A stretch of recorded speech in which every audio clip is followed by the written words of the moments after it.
Well, good evening, everyone. I think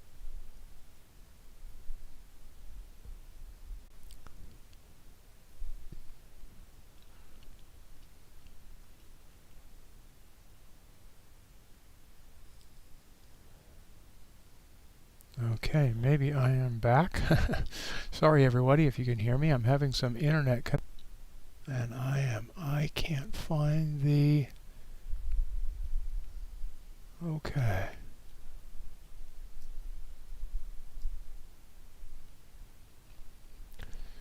So I think I don't know, my internet is just suddenly doing crazy up and down stuff. So I'm not sure what is.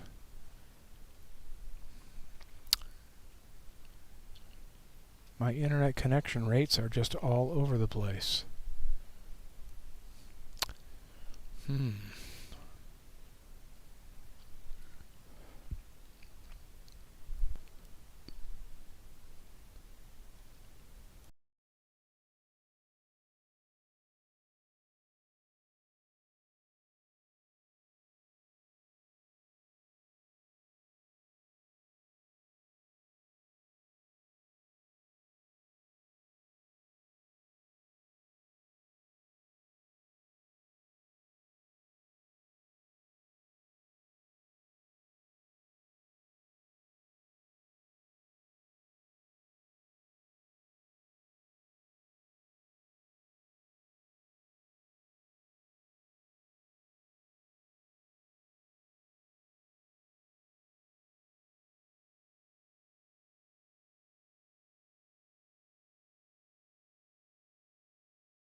Well, I think maybe I am up and running now.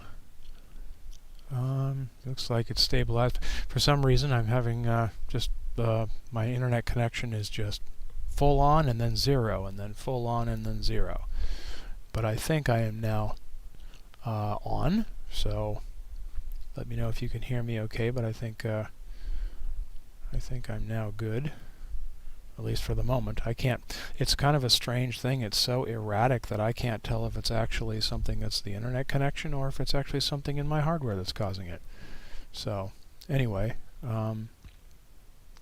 hopefully I'm getting out there, and hopefully you're seeing me here. So,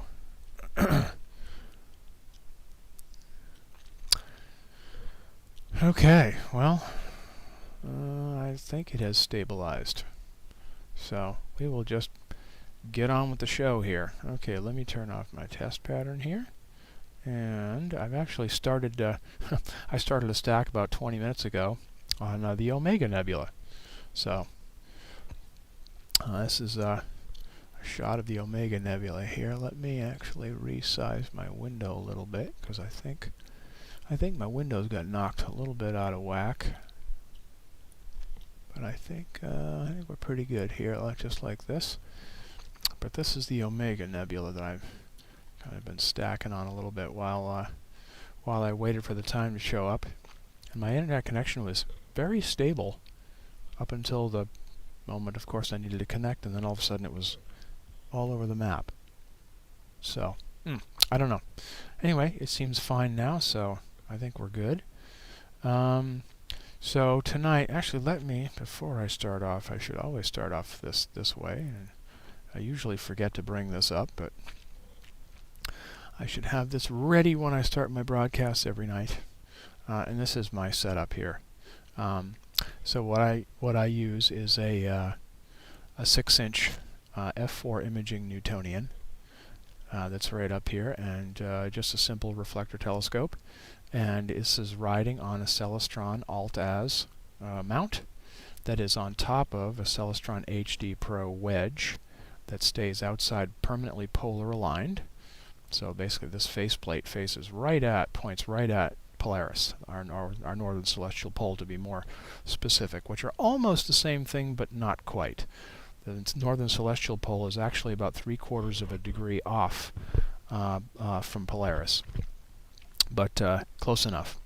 And it's on my, of course you see my no expense spared cinder block pier, and that's what it's all. And so that stuff all stays out here permanently, and the wedge and the pier all stay outside permanently polar aligned. And polar alignment is really what takes most of the time of setup, and so so those get to just stay out here permanently polar aligned, and the only thing I have to bring out is the scope and the mount, and then just star align it, which I use this little second camera that's off the side here. This camera here is not the one we're taking pictures with. This is the one that just automatically aligns the telescope. So it takes a few pictures as it pans around and then knows where everything is. So I can just send the scope where I want to go.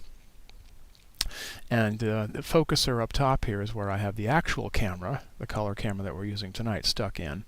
And so that is actually what's providing us with the images we're going to be seeing. And this is the table I'm sitting behind and the computer I'm using and talking to you through. And so, yeah. Let's make sure, yeah, the connection still looks good. And so this is what our camera is currently seeing, and this again is the Omega Nebula. And, well, first of all, hello everyone. Looks like we got a few people on tonight, so hopefully you guys are seeing all this stuff. And, yeah. Hey Pete, how are you doing? Somebody just let me know in chat that you are hearing me. I'm assuming that you are, because everything seems to be working at this end, but until I actually hear it from one of you guys, I can't actually be sure. But I think probably you're hearing me okay.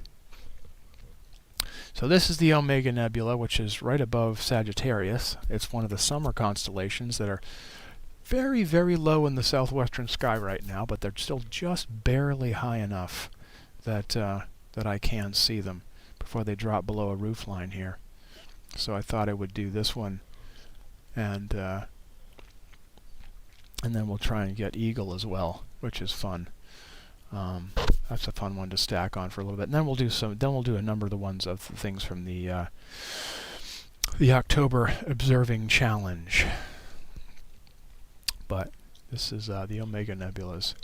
It's pretty nice. So, okay.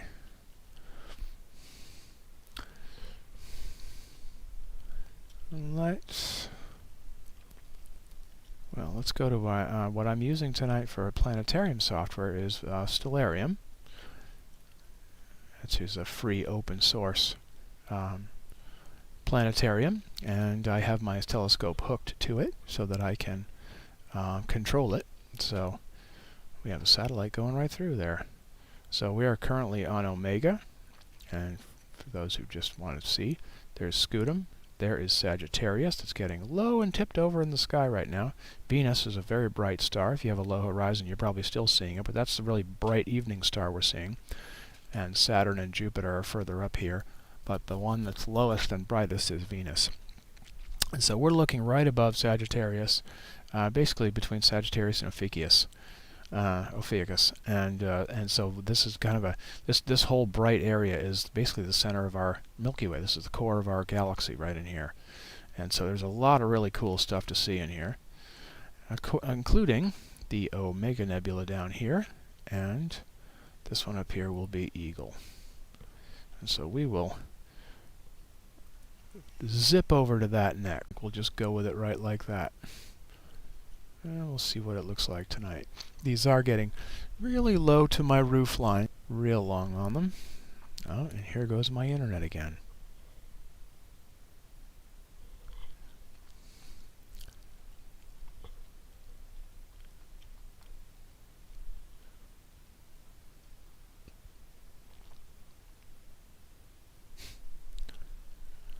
And here goes the internet again, going in and out.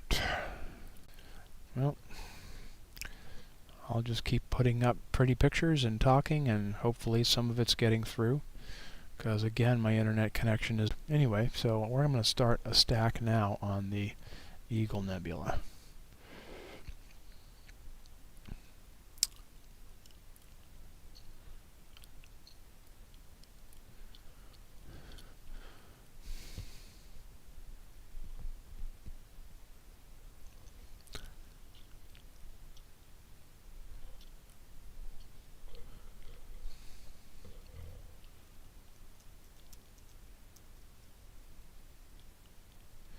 And just so we can get some details on it. It's M16 or Messier 16, so the 16th object in Charles Messier's library, also known as the Star Queen and the Spire. It's a young open cluster of stars in the constellation of Serpens. The Star Queen refer to visual impressions of the dark silhouette near the center of the nebula, an area made famous from the by the pillars of creation, right, which are right in here. And right in here, this little dark spot here is the pillars of creation. And so, as we get more subs in, this will clean up a lot, and we'll see what the...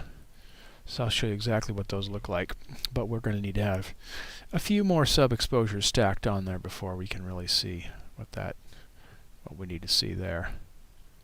In the meantime, get our colors balanced here. And photobombed by a satellite, which happens more and more these days. I actually want it to be a little more red than that, so I'm going to kick up the red a couple of ticks. Should be a nice pink little color.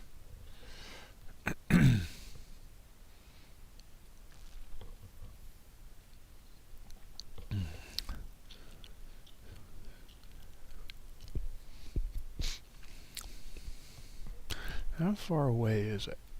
I think it's about 5,700.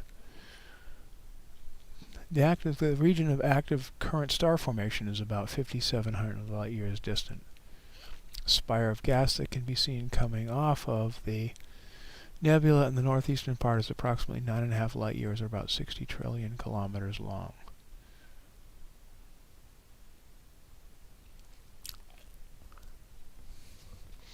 So it's almost 6,000 light years away.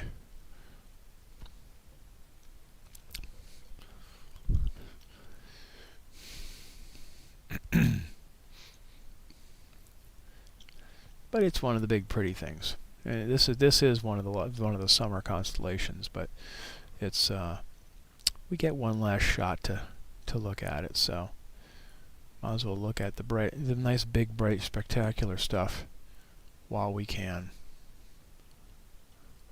And I think I can get you out of the way there a little bit.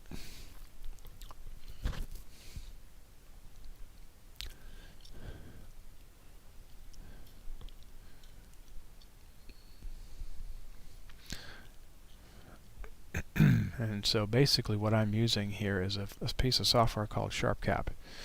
And down here on the right you see this green progress bar. And I'm taking 60-second exposures and stacking them. So this is the progress of the current frame being taken. The shutter essentially being open, even though there's no shutter because it's an electronic camera, not a physical one. But this is the progress of the shutter being open. As soon as it gets to the end, it's taken its picture, and it will then move on to taking the next sub-exposure. And so this is the progress of that, and this here tells you how many have been stacked in, which right now we've had five frames stacked. In fact, I really should get my enhancements set up here.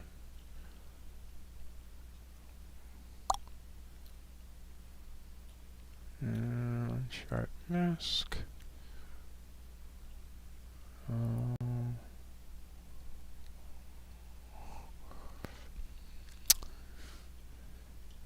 That's right. WHM. Boy, look at those nice low numbers. That's a nice sky when you get low numbers like that. Alright, enhancement. Actually, I use bilateral. Yeah, bilateral's what I use. Okay. And that just sharpens things up a little bit. Makes things a little more clear.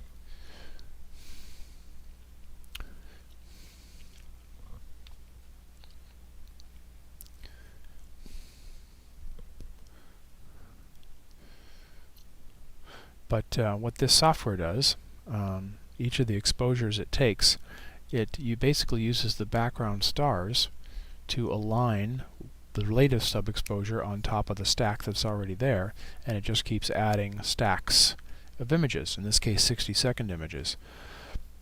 And with every subframe, sub-exposure that it adds on, it gets a better idea of what areas are light and what areas are dark, and so it says, okay, this dark space is, this dark pixel has been dark in every image, so make it darker, and this pixel here has been light in every image, so make it lighter.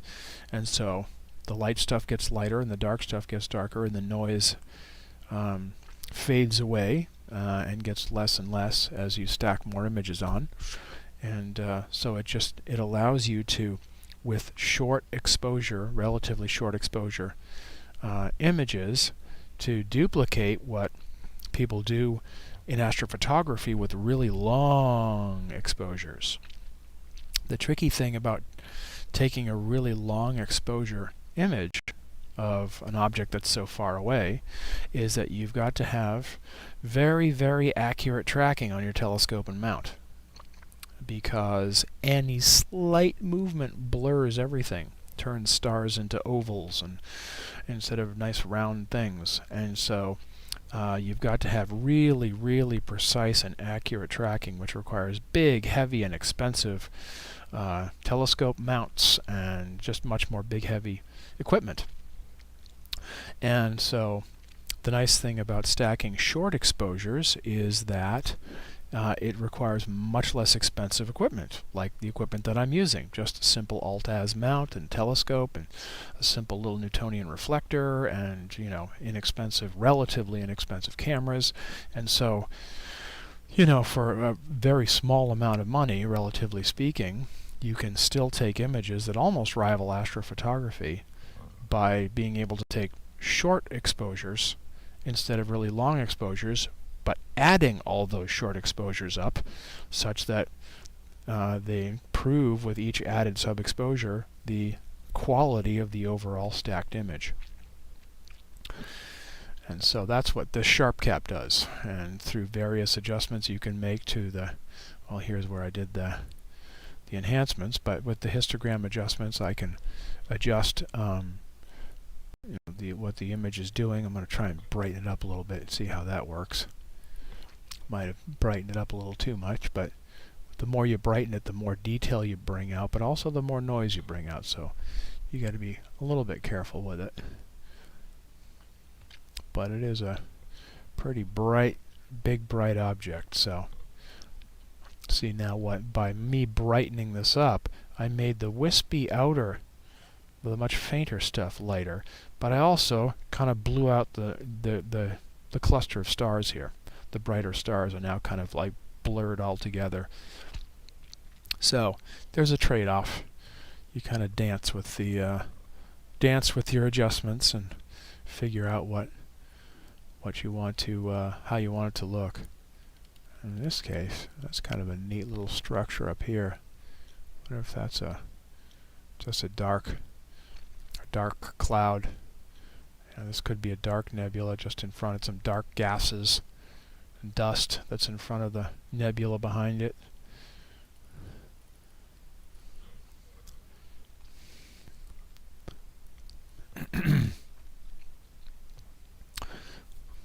Yesi, it looks like you asked if Dr. Moth was on. Yes. I think 8 o'clock. The answer is yes, soon. Yes, soon. So,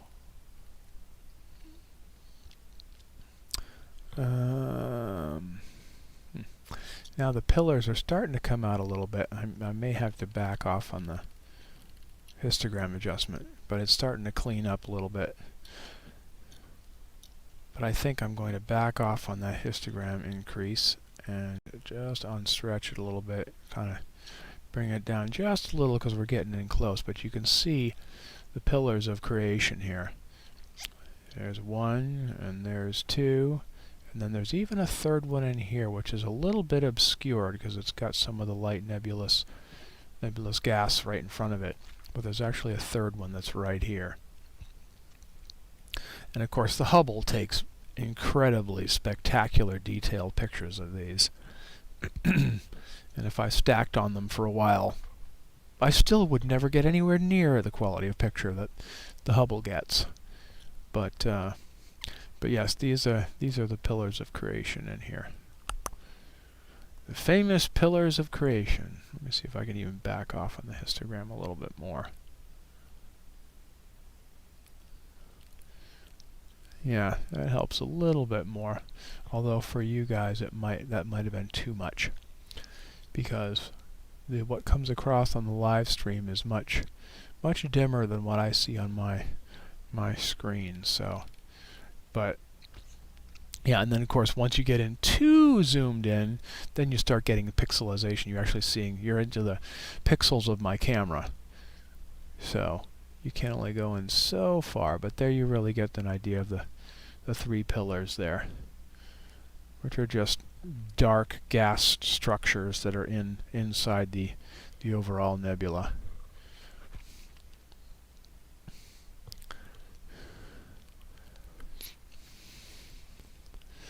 And when you zoom in this far, you can also see that some of my stars are slightly ovaled, but that's not bad for a 60-second exposure for the equipment I'm using. It actually comes out pretty darn well. It works surprisingly well for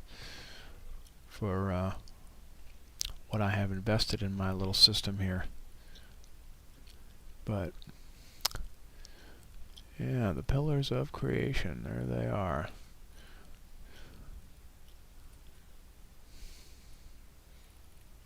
And the overall nebula and its surrounding environment.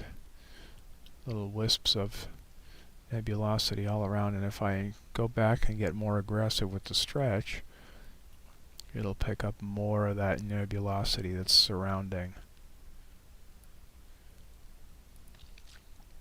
Yeah, including it picks up all this down here.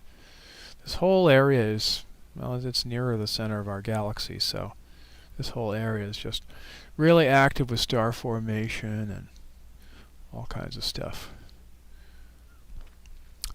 The summer jewel box, because there's so many goodies in here. So figured it was a good place to start, and really the last time we'll get to see this for the year until early next summer, when this stuff starts rising in the sky again, late night. And I didn't.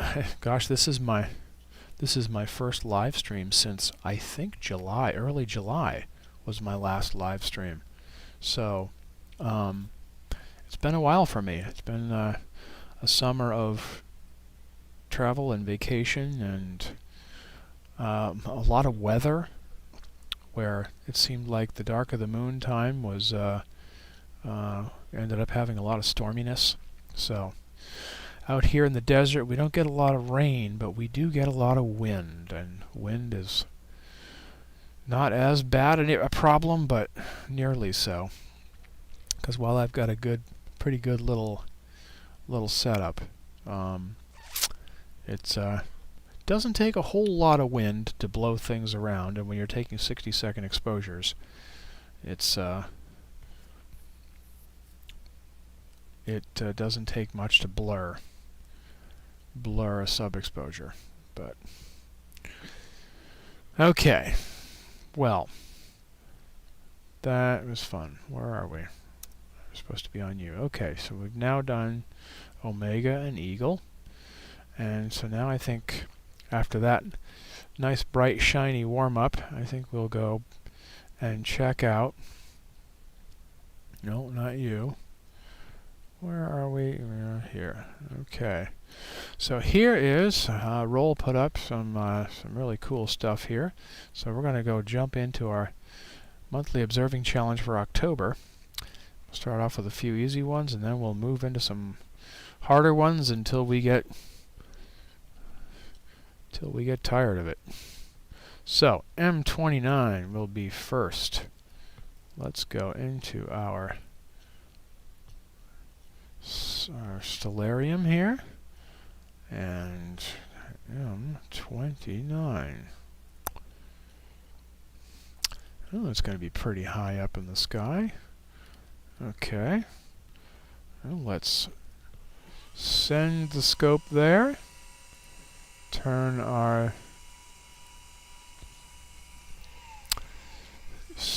our camera settings into seek mode.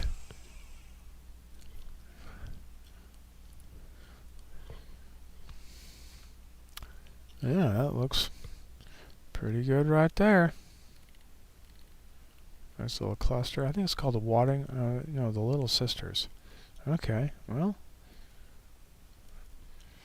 yeah, let's start on this. Now I have my settings set for some faint DSOs, faint deep sky objects, which is way too long an exposure for something like star clusters. They don't need to have very much time because they are very much brighter than faint little nebulae and that kind of thing. So we need to back the exposure time way off. But there they are. Pretty little cluster just sitting right there. And you can see from Stellarium, it's kind of on the edge of an area of nebulosity, which you can see a little bit here. The stars kind of thicken up in here. And this little cluster here is right there. Let's look at, see if what we know about Messier 29.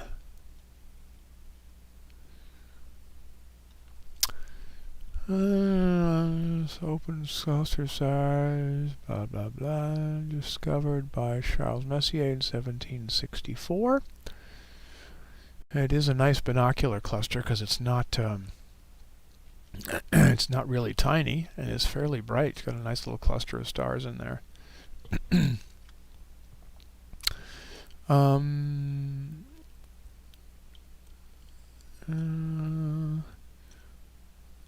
So it's right off the edge of the Milky Way, which you can see if we back off here.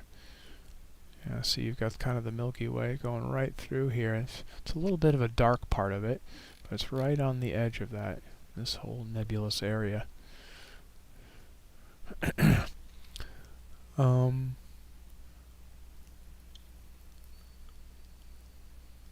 It is at least many hundreds of light years short of the yardstick distance of the galactic center, as it's between 4,000 and 7,000 light years away. The uncertainty is due to poorly known absorption of the cluster's light. Its extinction greatly is from faint surrounding nebulosity and other background interstellar matter of this cross-section of the spiral arms. That's a poorly written sentence, but anyway. Basically, they're not really sure. It's 4,000 to 7,000 light years away. And because of the way they measure distance, they're not really sure which end of that spectrum it is. So, that's a cute little cluster of stars. So, and the other nice thing about clusters of stars is you don't have to spend much time on them. They show up pretty nicely and pretty quickly. So, hey Shusha, yeah, you didn't miss a whole lot. Hey Pimal, how are you? Nice to see you. Looks like we have at least one of your students here. maybe more lurking in the background, who knows. So in the first half hour we did, really briefly, we did Omega and Eagle nebulas, just to kind of start off with some nice bright stuff. But they're very, very low in the southwestern sky now, so they're dropped below a roof line here in my yard pretty quickly. So we've now moved on to doing the challenge.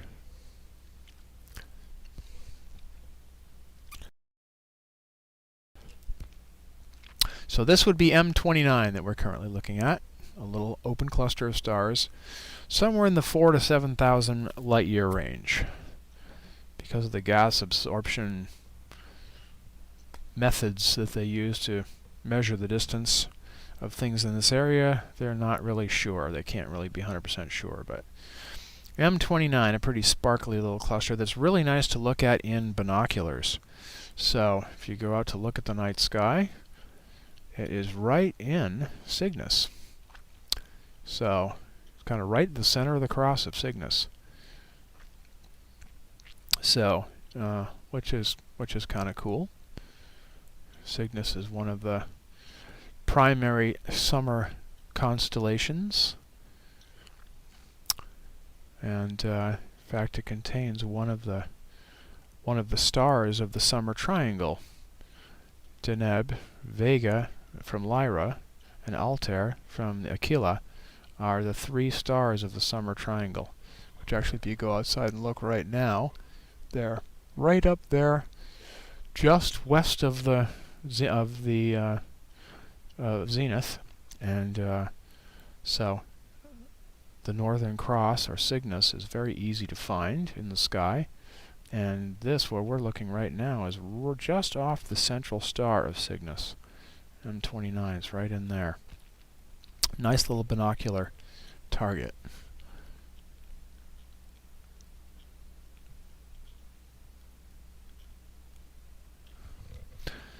Yes, Shusha, those are, Venus is like really low to the horizon right now. It's almost set. Unless you have a really low horizon, it's probably already dropped out of sight. But yes, early in the evening, before the sky is even fully dark, the very bright quote-unquote star to the southwest is Venus. And then when you look higher up, the second brightest one further to the south and higher up is Jupiter. And there's a fairly bright object also kind of between them, not really much closer to Jupiter, but kind of between the two of them, that is Saturn. So all three of those planets are the brightest planets we can actually see from here. Mars comes close, but these are pretty bright. Those are our evening stars right now.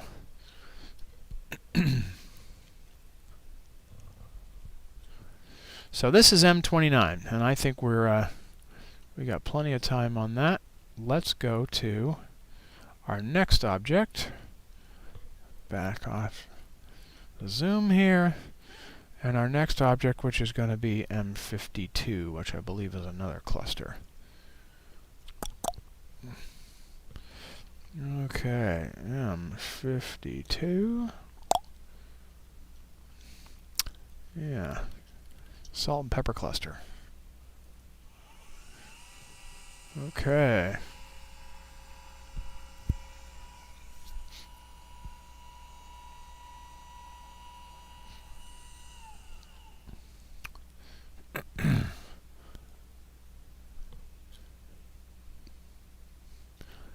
Okay, well, there it is right up there. Yep, nice little cluster of a bunch of stars. So let me move in on it a little better. Get this adjusted in there.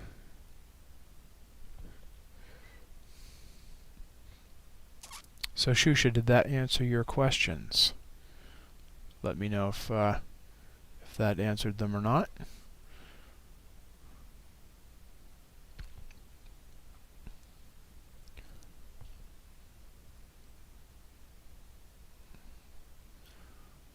Okay, come on you. Let's move you into the center a bit more.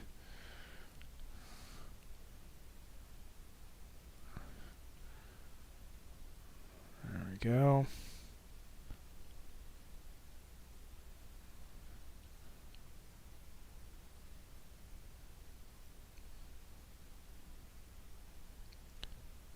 Come on. Stop moving. There we go. Now I got you. Okay, let's take a look at M52. And again, because it's a star cluster, we're going to dramatically reduce the exposure time, because we don't need that big an exposure on star clusters.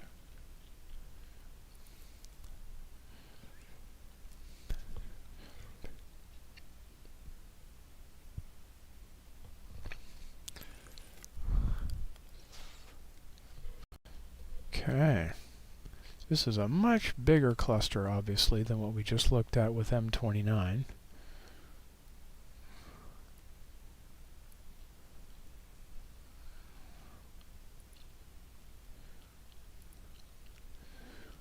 And that got rid of too much blue. Oh, come on. Bring a little bit of that blue back.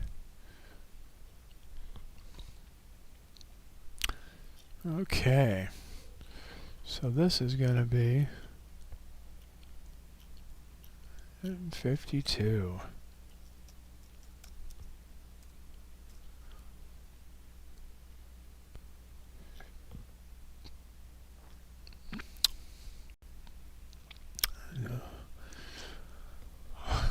Another northern cluster, another open cluster of stars in Cassiopeia.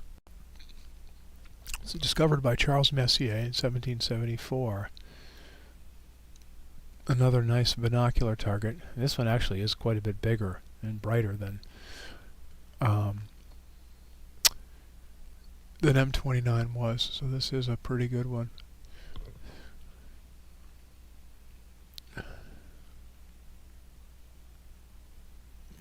Let's see if they indicate how far away this thing is. The magnitude 8.3 supergiant BD 602532 is a probable member of the cluster. So too 18 candidate slowly pulsing B stars, huh? There's a red supergiant in there. Let's see, does it say? It is below that is estimated to be blah blah blah. Charles Messier. Cluster has a core radius of and a total radius of. Estimated age, okay, it's about 100 and a mass of, okay. They have its age, they have the size of it, but they don't seem to indicate its distance. So, okay, well, there you are.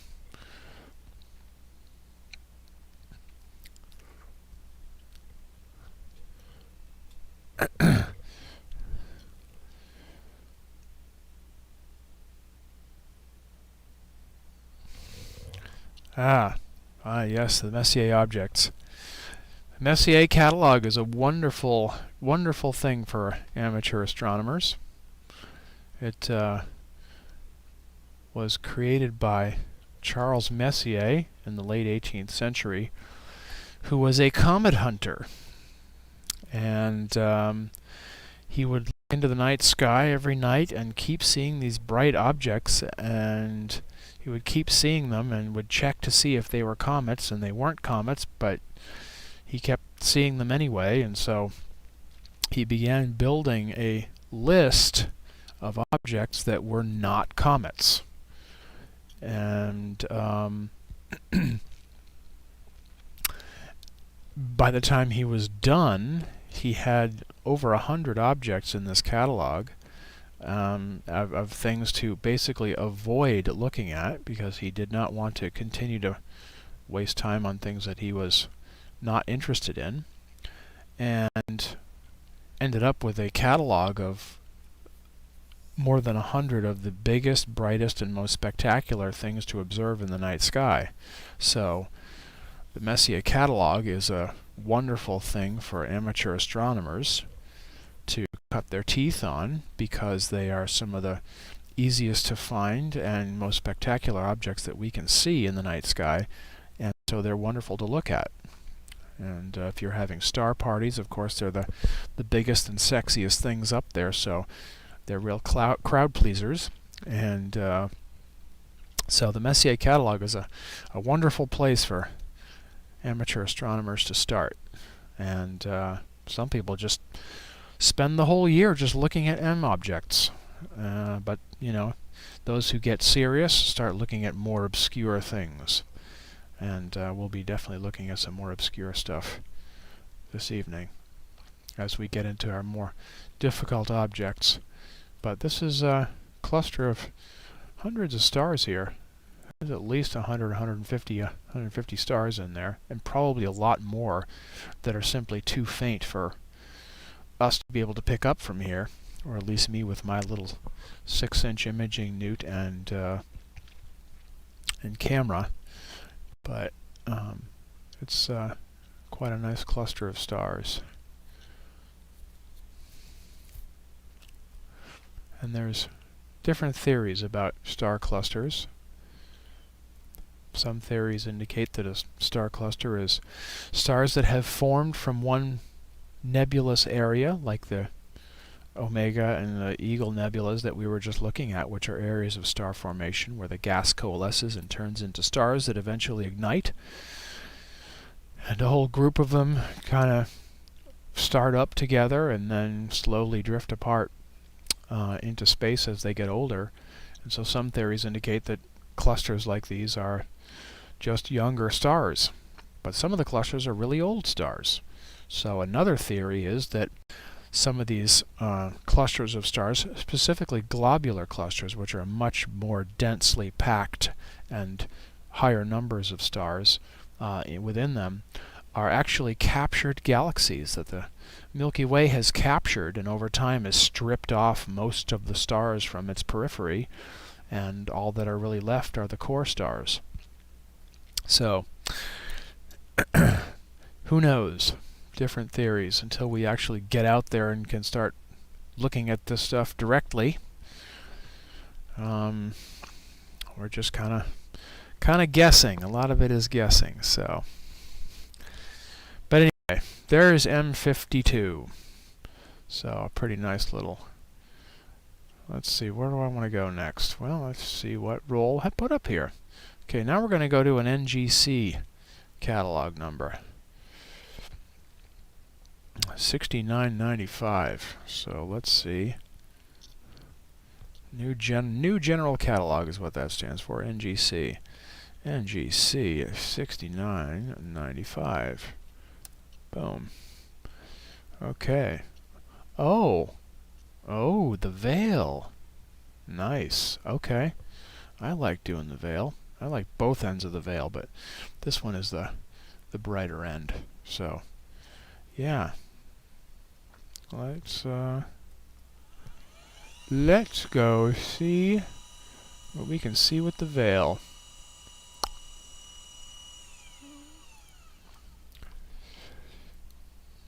The veil is a really nice one, especially with this, with my camera and setup. It turns out pretty nice, depending, of course, on how many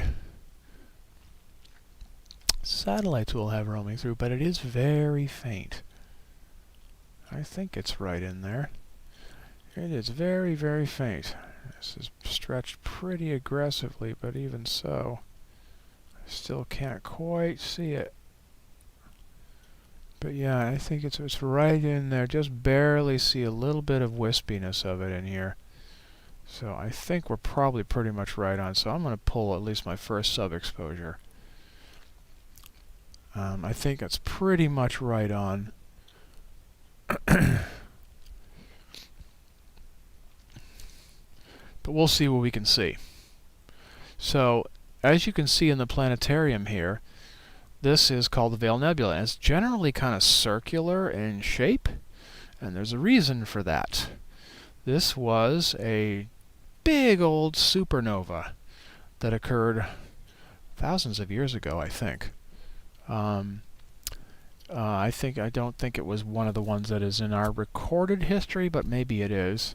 I think it was longer ago than that. But this is all of the stellar matter that was ejected by this massive explosion. And it now fills, I mean, just cubic parsecs of space. It's just massive, which just shows how incredibly massive the stars are that create supernovas, because it takes a really large star with a lot of matter and a big gravity well to actually go supernova. And so it's just a huge, huge area of space. Oops, and in order, now that I've gone back up to 60-second exposures, I've got to adjust this histogram back. Yeah, there we are. Let's see, how did that come out? I think what I'm going to do is I'm going to actually, it came out blurry is the answer, but I think I'm going to actually go up with it a little bit anyway. Move the camera just a little bit so I catch a little more of the top part there. Boink. Yeah, let's give that a try. I think that's about right.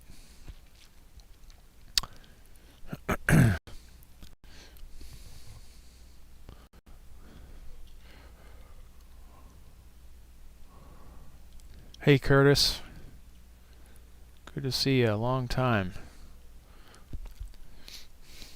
So yeah, this is just a big old supernova. Let me actually look in. Let's see what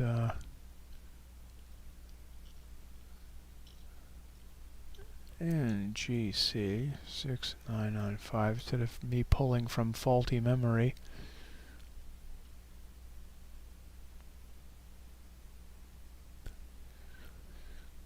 Okay, visual components. It's called the Cygnus Loop, as a large supernova remnant in the constellation of Cygnus, an emission nebula measuring nearly 3 degrees across. Some arcs of the loop, known collectively as the Veil Nebula or Cirrus Nebula, emit in the visible electromagnetic range, which means you can see it, basically. 6995. Okay, so 6960, 6995. These three luminous areas make up the eastern veil. So, yeah, so this is kind of the eastern veil here, this whole little ridge in here. Yeah. So yeah, we're catching a lot of the arc here. Not all of it, but a lot of it. Actually, I think I can catch it even more. Let me drop it down into just a little bit lower. And a little bit more over here, because some of the top part is nice. There we go.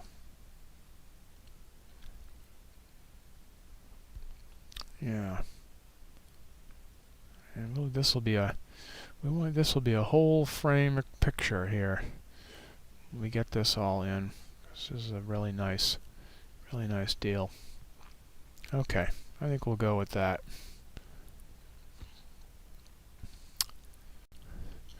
We'll go with that, and that'll get almost the whole. I think we should get almost pretty much one. I think we can get almost all of this into my my camera. In fact, why don't I just, you don't need to guess. I can put my camera on here. Is that the, yeah, that's the 533. Yeah, so I can pretty much get most of this. You can see my sensor size here. I'll be able to get most of it in the frame. So okay, so Pickering's triangle. So this is the eastern veil. Until 1999, the most often quoted distance of the supernova remnant was 1950. It was a 1958 estimate by Minkowski, combining his radial velocities, or 2,500 light years. However, in 1999, William Blair, assuming that the shock wave should be expanding at the same rate in all directions, compared the angular expansion along the sides of the bubble with direct line-of-sight measurements of the radial expansion toward Earth, and concluded that the actual size of the bubble was about 40% smaller than the conventional value, leading to a distance of about 1,470 light years. So, somewhere in the area of 1,500 light years. Alright, let's see. Let's get our colors into line here.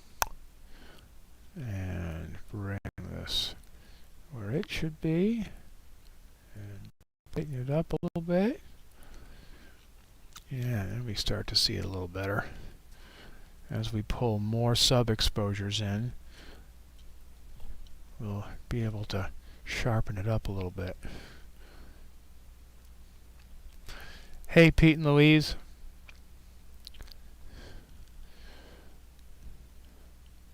Are you guys back in Salt Lake?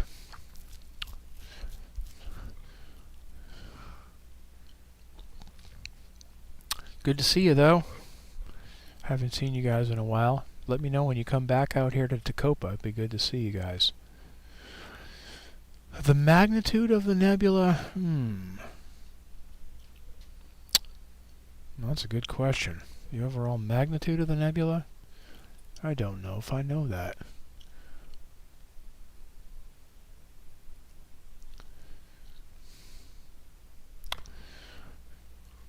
Does it say what the magnitude is?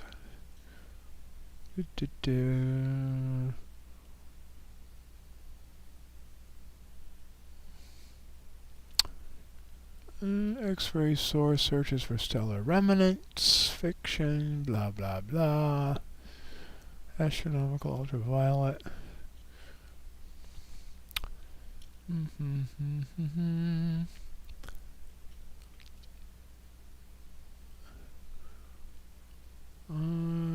This is a more accurate distance estimate. 9.8 magnitude star. I don't see anything in here that indicates the overall magnitude of it. It would probably be kind of hard to well, I don't know that they would figure out a magnitude for the overall thing because it is so large and so it's so variable. I mean, some of it is really, really faint, some of it is brighter.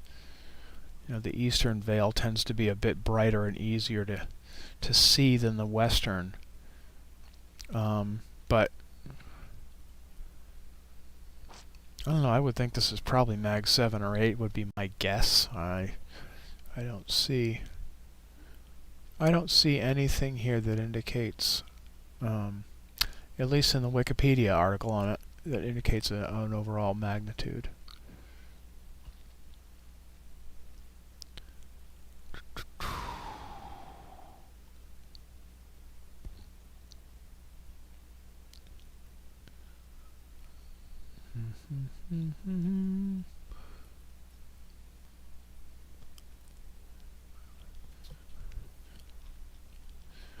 Oh good, Tacoma for Christmas. Cool. Well, it'll be good to see you guys again.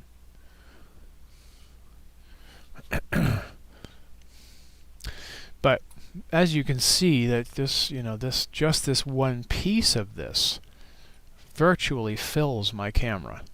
And my camera is about 1 degree by 1 degree of sky.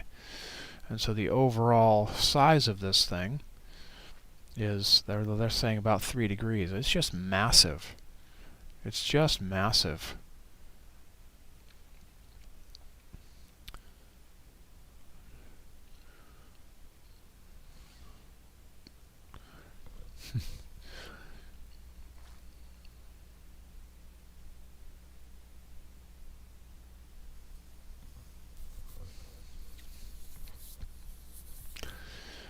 But it fits really nicely, this section in my camera, so it's kind of a cool one. And obviously we are in the arm of the Milky Way too. You can look at how dense this star field is. This is not, I mean, what we were looking at just a few minutes ago.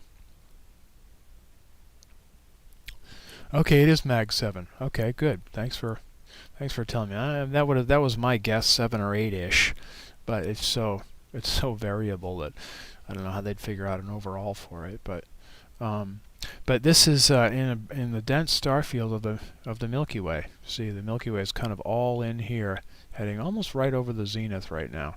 Cygnus is right in it. So we're still in enough of the bright, dense star field of the Milky Way itself.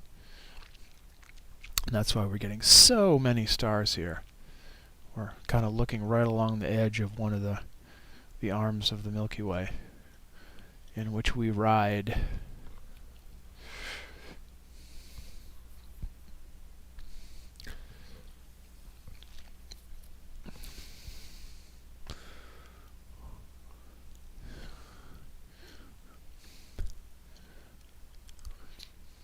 But it's beautiful stuff, the reds and blues. And when you're looking at nebulae, the blue color tends to be oxygen, and the red color tends to be hydrogen. So, see lots of reds and blues in the veil. Lots of nice wispiness. Really some fine wisps and stuff in there. Again, I can't zoom in too far. I'm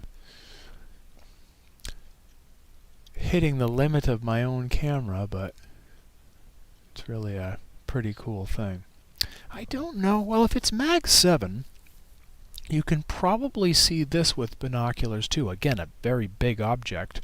So if you know where to look, you might be able to find it. And some dark skies, if you were out here, you might be able to find it with binos. I've never tried looking at Veil with binos, but maybe you can. Maybe you can see them with binoculars. Mag 7 is certainly within the range of binoculars. And the eastern veil is the brightest part, so you might be able to actually see this in binos.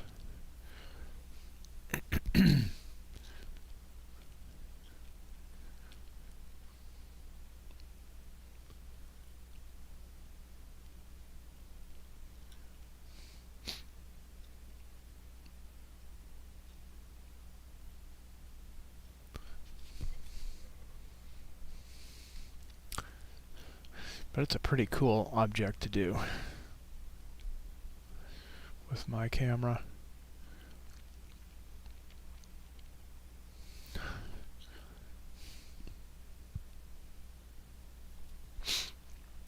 Thankfully, my internet connection seems to have stabilized, so I'm staying up for now. So I'm not sure why. I don't know. Sometimes it just goes hinky. And it's just so erratic that sometimes I don't know if it's a hardware connection issue with me or my ISP or what, but most of the time it's okay, but now and again it'll hiccup, like right at the beginning, right at 7:30, as soon as I went to connect. All of a sudden it got really hinky for a bit. But seems to be fine now.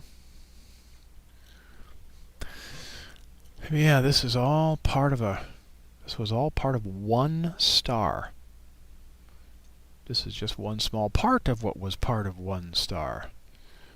This whole thing is one supernova, one star exploded and produced all of this. And from this, other stars may well form if it eventually coalesces. I'm not sure if this is I don't think this is an active star formation area, but supernovas, novas and supernovas and explosions like this and large stars with very high levels of gravity is basically what created all of the complex atoms in our universe.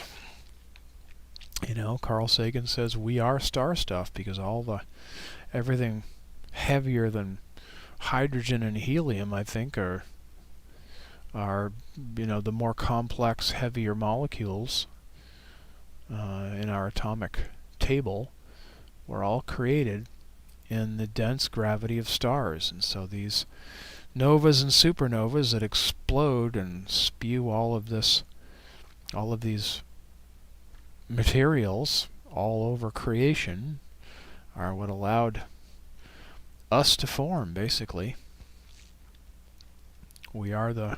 Stars are the building blocks of what we're made of, so the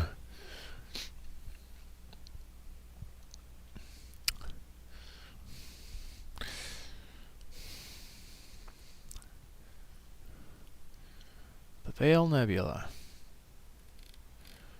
One more close-up pass. Lots of fine wispiness in here.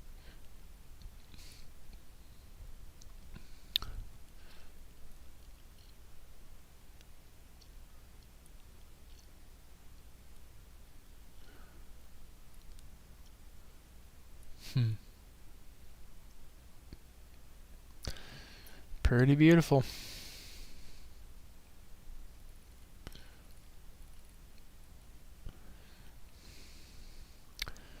Maybe at some point I'll try and see if I can actually see it with binos. Get out my astro binos and see if I can find it.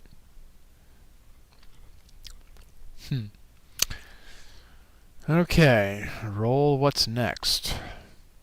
SH2 155. Do I have that catalog? No, wrong button.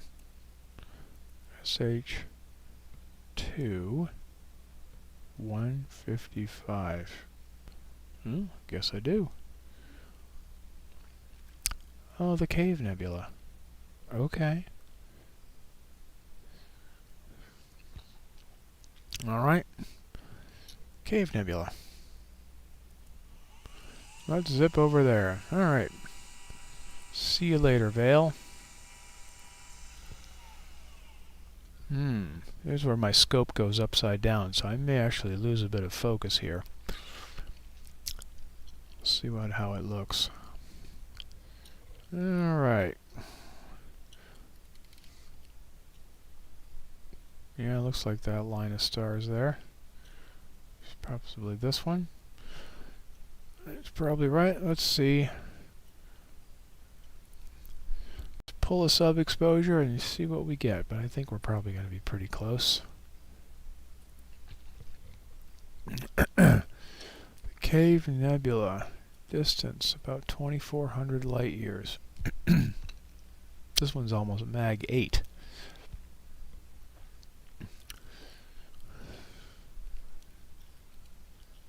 It's right near Cassiopeia and Cepheus. Right between Cepheus and Cassiopeia, although they probably technically call it in Cepheus. But it's also called Caldwell 9, which would have been a lot easier than the SH catalog, but it's Caldwell 9. See what Caldwell 9 has to say.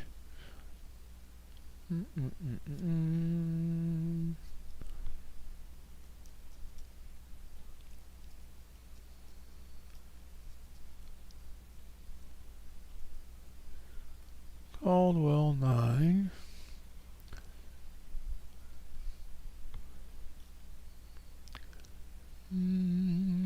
Sharpless 155. Yeah, Cepheus with larger nebula within a larger nebula complex.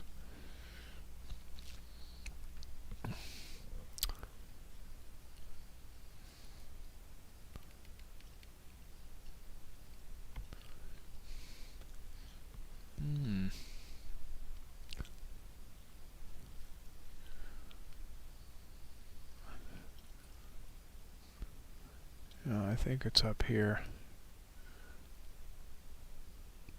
Honestly, hard to see. let's put this back down. Yeah, see, I think it's in here.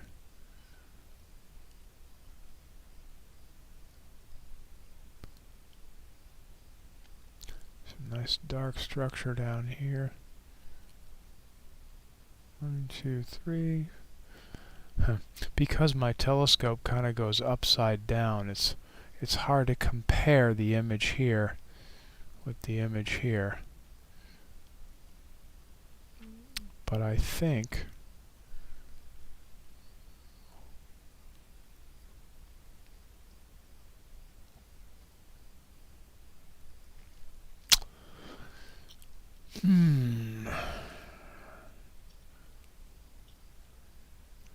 pull a few more sub-exposures.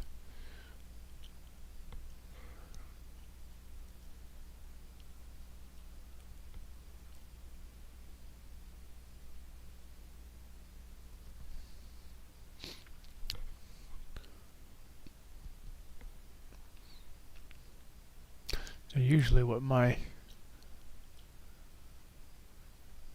scope does is a Newtonian telescope typically inverts and flips the image. But right now my scope is actually, because it's on the wedge, the scope is actually upside down. The camera is actually hanging straight down right now. So this may look right side up. This really bright star here, I'm not really, I guess it must be this one. Yeah, okay, right. This really bright star, and then the two at an angle right below it. There's the two stars right there. So basically this image is upside down. So let's, oops, that was not the right one. Whoa. I don't know what just happened there. Huh. Okay, that was interesting. Go back to where we were. I need to, is it, yes. Flip horizontally. Nope, that's not what I wanted to do. I wanted to flip vertically. That's what I wanted to do. Except I have to do both. Yeah, so there's the bright star and the two at an angle like that. The bright star and the two at an angle like that. So this is now, that curve of 3 stars is that curve of 3 stars there. Okay, so have found it. And we want to be actually moved a little bit. So let's, I need to move this because we're just a little bit off. I need to move this further down into my view here.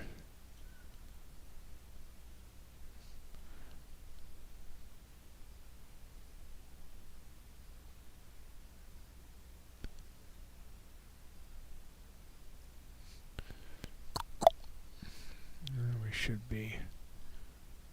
Okay.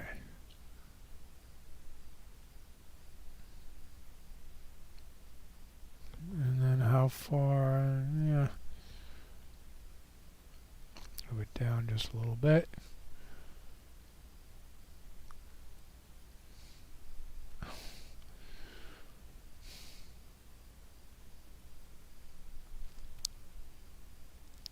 Still is moving. Gotta wait for the mount to stop moving. Otherwise, when you take a long exposure, you're just getting a bunch of blurred stars. Okay, looks like it stopped moving. So now, let's pull this in. Okay, so that should now have us looking like this.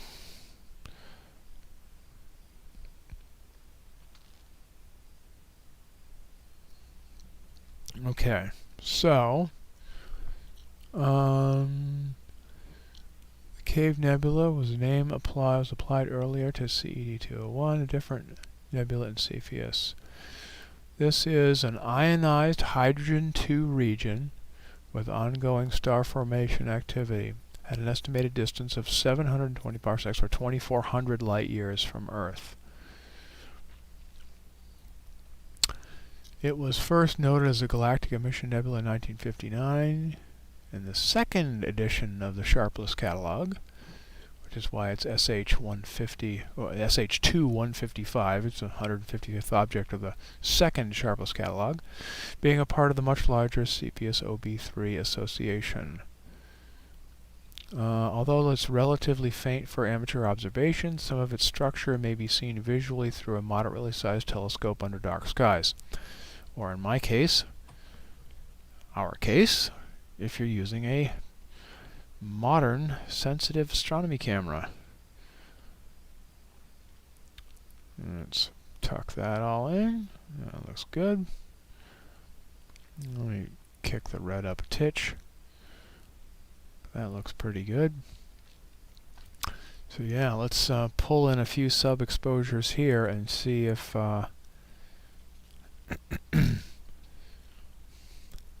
see how we do. But it should ultimately look like this. Yeah, you can see this bright part here is this right here. So we'll see how well we can pull it in. Oh good, that second you saw the second sub-exposure just pop on right there, which darkened the background a lot. So we'll see what happens as we pull in a few more. It lies at the edge of the Cepheus B cloud, part of the Cepheus molecular cloud, and is ionized by young stars from the association, Cepheus association. It has been suggested that radiation from the hot C-type star, HD 217068 is compressing the region, triggering the formation of a new generation of stars. So one star is compressing the whole region and generating new stars.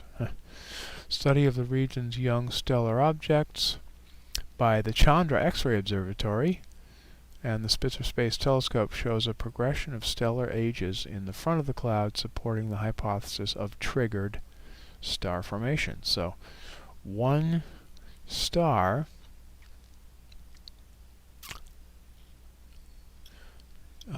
CI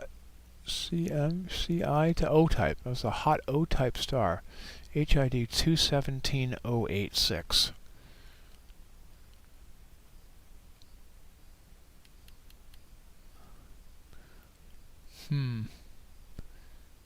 All I see is HIP numbers here. But anyway, one of these stars is compressing the whole region.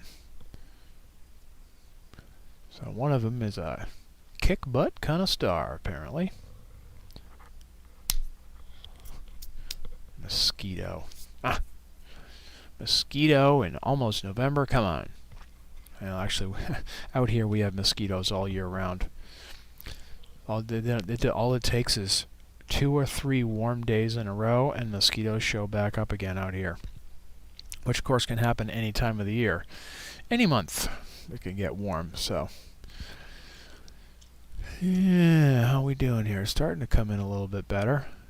Still pretty faint, but get a little more aggressive with the stretch.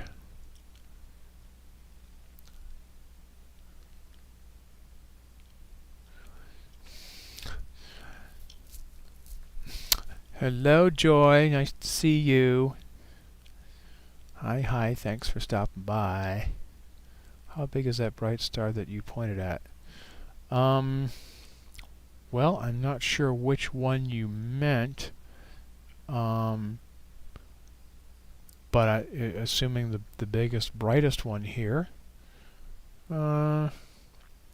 which is going to be this one here, which is HIP 113249. Let me see if I can actually select it. It's a magnitude 6.5 star. It's about 1100 light years away. Spectral type of K5. Don't know how big it is though. SAO HD 216945. I don't know, let's look it up and see if we can figure it out.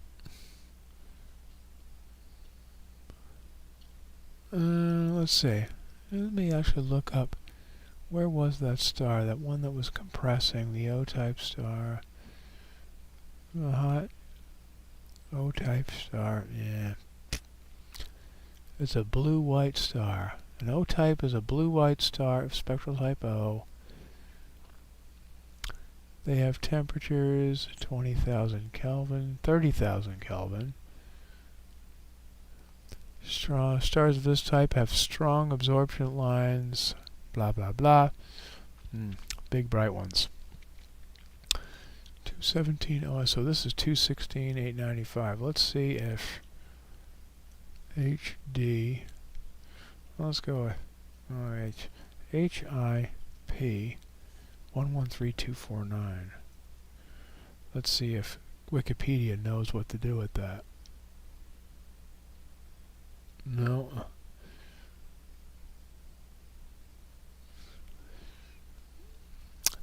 No, it doesn't know what to do with it. Okay, let's see what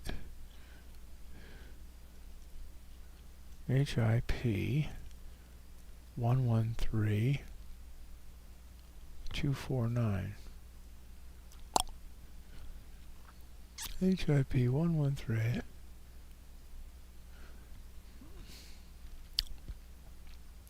is a star type star. It's a K5 star based on the spectral type. The borders are based on the spectral type K5. It's orange to red. The star cannot be seen by the naked eye. You need a telescope to see it. It's about 925 light years away.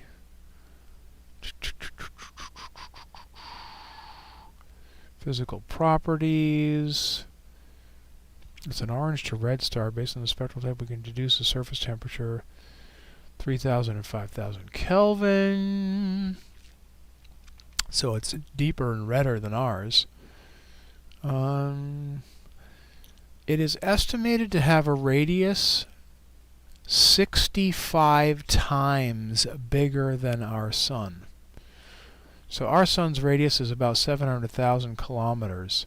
Therefore, this star's radius is estimated to be 45 million kilometers.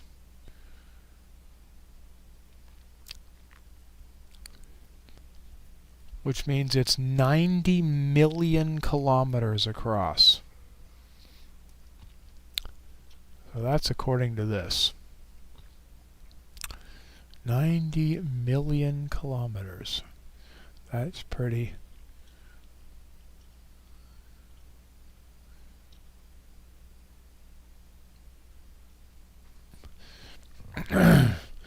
So anyway, that is how big this one is, which is the biggest one that's in here.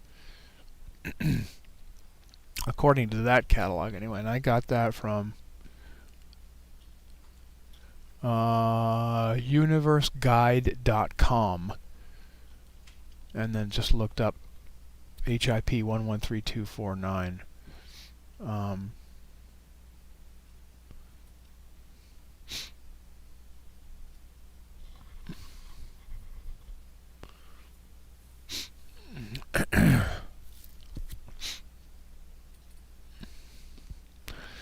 But in any event, the Cave Nebula is pretty faint.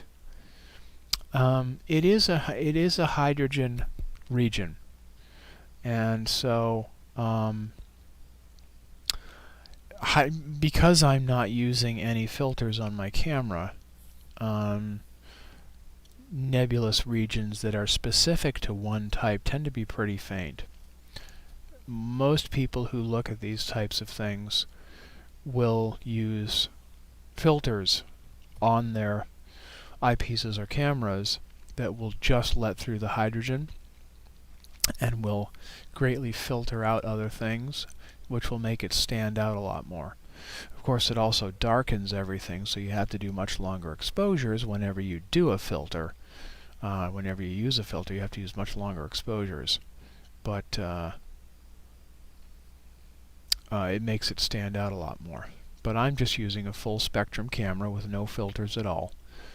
So faint regions that are specific to one chemistry type, either a hydrogen region like this or an oxygen specific region which is more blue-green, will be a lot fainter. When we were just looking at the eastern veil, we were able to see the reds and blues fairly clearly because it's a very bright, very close to us. This is a much more faint object, so just doesn't stand out quite as well as it does in this image, which is probably a Hubble image. Excuse me, probably a Hubble image or something.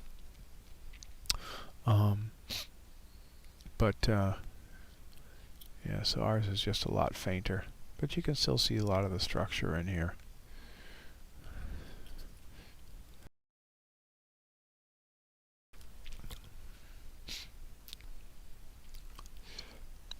I forgot to put my background music on.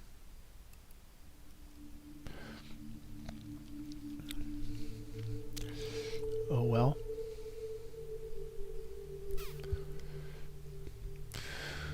Yeah, okay.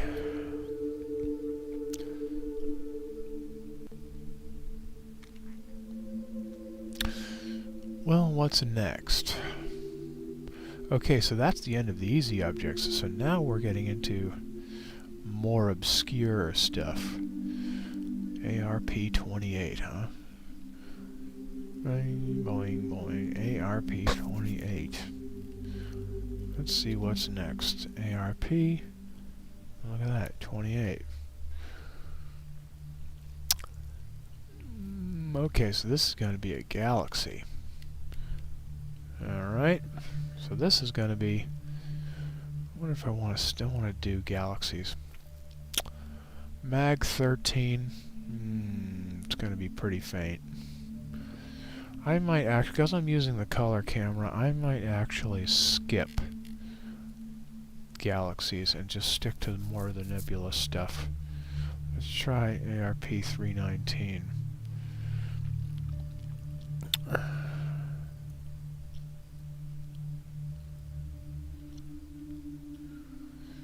Yeah, these are all going to be active galaxies. Stephan's Quintet is pretty...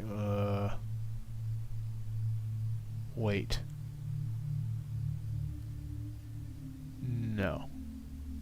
ARP 319, that can't be right. That's like way, way below our horizon right now. Oh, wait. I forgot I have my... I inverted and reversed my view. Duh. Okay. To look at the... to make the cave nebula look right, I inverted and reversed my view. Let's see if I can pick up Stephan's Quintet. That will be an interesting challenge for my color camera. Let's see if I can pick it up. We'll say goodbye to the cave nebula. It's a really cool one to do with my mono camera. Okay, so this is probably Caldwell 30 up here, which is this one. These are much fainter little guys. Yeah, see, there's a little cluster right in here. So let's see what I can pick up with the color camera. The color camera is not as optimized to pick up galaxies like the mono camera is.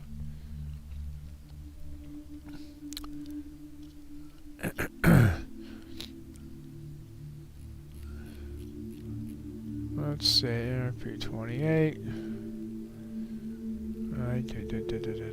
319.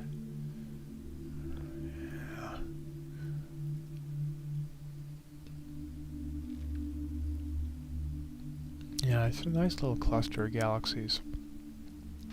Let's see if my camera can pick them up. Let's see what we can see.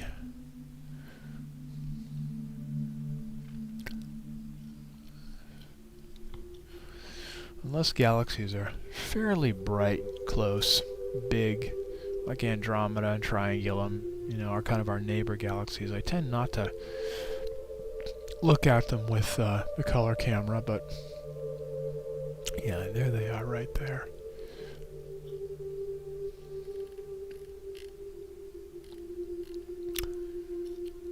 Yeah, that's okay. Yeah, so here they are. Here they are right in here. Stephan's Quintet. Honestly, what's more interesting to look at initially will be Caldwell 30. That will definitely be. So we'll look at that at first till we've accumulated a few sub-exposures, and then we'll go down to the fainter stuff. This is a Caldwell 30 is a nice little spiral.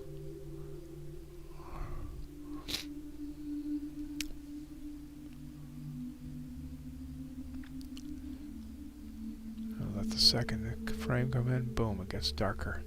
Cleans up and gets darker with every sub-exposure. It cleans up a little more, gets a little darker. Let me look up Caldwell 30.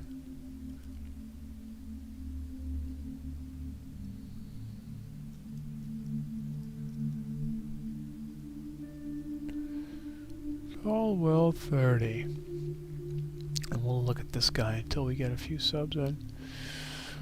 It's an unbarred spiral galaxy about 40 million light years away in the constellation Pegasus, discovered by William Herschel in 1784. It's the brightest galaxy in the field of a visual grouping known as the NGC 7331 group of galaxies.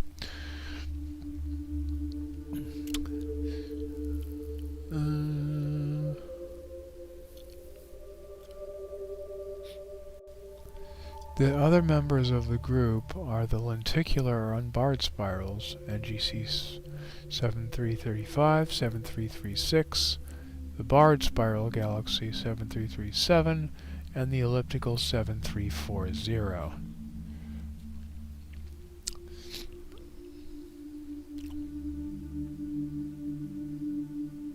Yeah, none of which are part of the Stephan's Quintet, so, but you can see there are definitely some galaxies in here.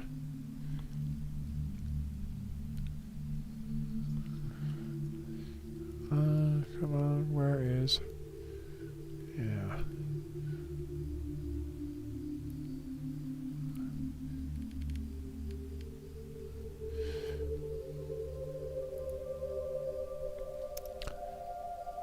Now, if I actually turn off my filters... limit magnitude, limit angular size.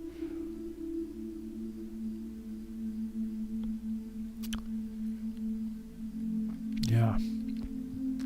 So here are all the other ones that they were talking about. 7336, 7335, 7337, and 7340. These are all part of the 7331 group called the Deer-Lick group. Whole little cluster of galaxies in here. And unfortunately, yeah, well, we're getting, one of them is just off. Obviously, we're getting Stephan's Quintet, so we didn't really focus on getting these guys here. But you can see this is the Deer-Lick group up here, this with Caldwell 30. And it's a pretty spectacular little galaxy. And so, what did they say? This galaxy, Caldwell 30, is 40 million light years away. But these other galaxies are much, much further away. Between 330 and 360 million light years away. Well, 7340 actually is only 294 million light years away. And 7340 is the one out here, so that's the one up. Let's see, what we got? This one, which are this one and this one. Yeah, so I think it's this one here, it's the lenticular. Yeah. So this one here is only 300 million light years away. The other ones are 330 to 360. So they're just way, way, way further away. Well, this one is only 40. So that's why it just looks so much bigger. Because it's just so much closer to us.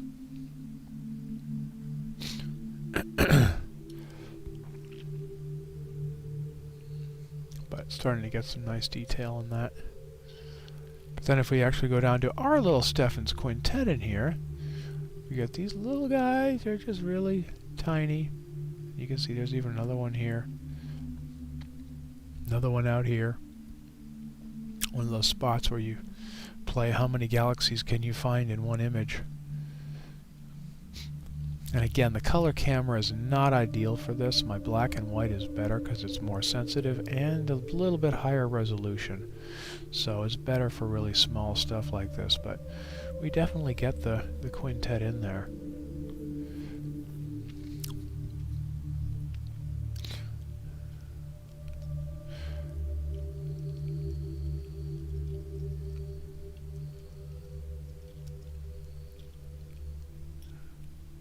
Okay, now Stephan's Quintet. Visual group of 5 galaxies, of which 4 form the first compact galaxy group ever discovered. The group visible in the constellation Pegasus was discovered by Edward Stephan in 1877 at the Marseille Observatory. The group is the most studied of all compact galaxy groups. The brightest member of the visual group and the only non-member of the true group, ironically enough, is NGC 7320, which has extensive hydrogen 2 regions identified as red blobs where active star formation is occurring. 4 of the 5 in the Quintet form a physical association, a true galaxy group. Hickson Compact Group 92, it's also called, and will likely merge with each other. Radio observations in the early 1970s revealed a mysterious filament of emission, which lies in intergalactic space between the galaxies in the group. The same region is also detected in the faint glow of ionized atoms seen in the visible part of the spectrum as a green arc. So there's actually a filament running between them.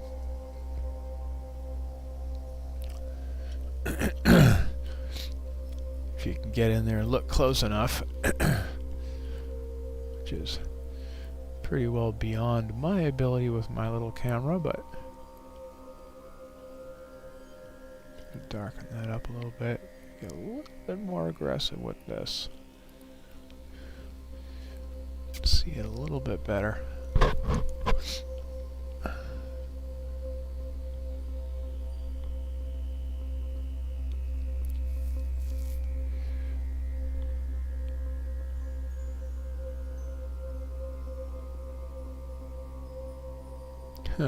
Looking at a Hubble image, it looks like, yeah, 1, 2, 3, yeah, so this one's off by, this is lenticular off by itself. This is actually 2 galaxies that are very, very close together, probably in process of colliding already. But this one, the biggest and brightest one, actually isn't a part of it. It's actually off by itself. And these 4 here are the ones that are really close and interacting. They're a compact group.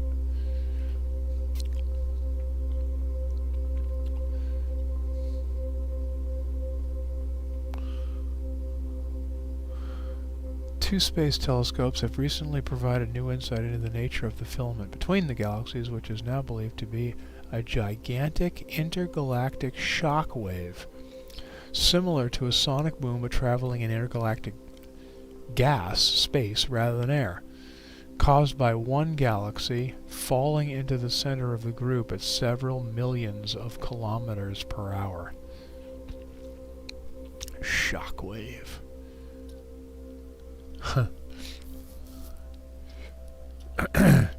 So there's Stephan's Quintet. So we got that one. And there's Caldwell 30 in the Deer Lick group. So we got to see 2 in one shot here, so that's kind of cool. And there's plenty of other little galaxies around too. There's another nice little spiral there. Another nice little one there. Barred galaxy of some kind. Billions, literally billions of galaxies we know that exist out there. Each containing billions of stars. It's mind-boggling how much is out there.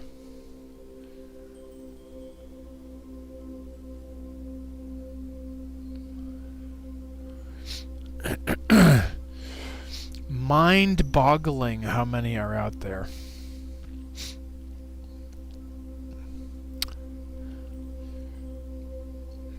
All right, what you got next for us, Roll? Let's see. Bing, bing. This one. Okay, Stephan's Quintet. Yep, there's his picture of it.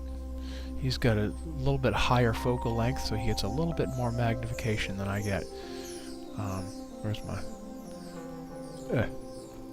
He gets a little bit more magnification than I do, because he has a higher focal length scope.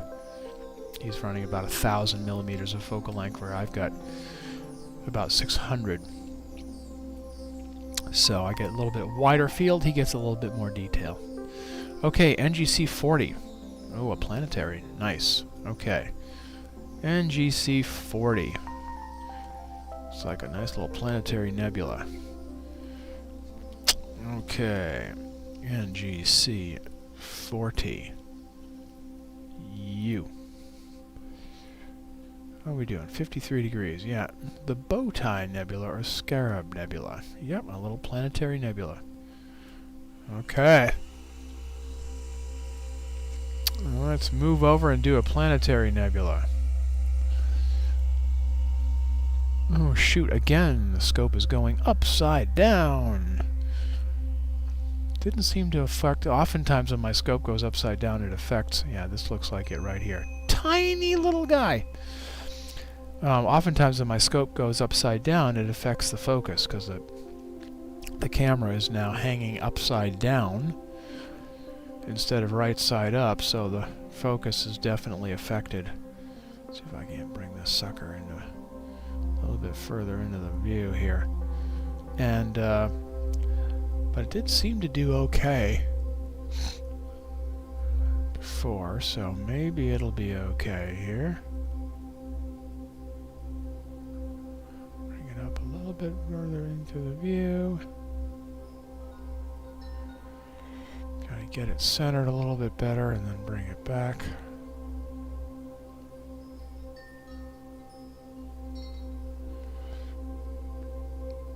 Come on. And after you center it, you gotta get the scope to stop moving.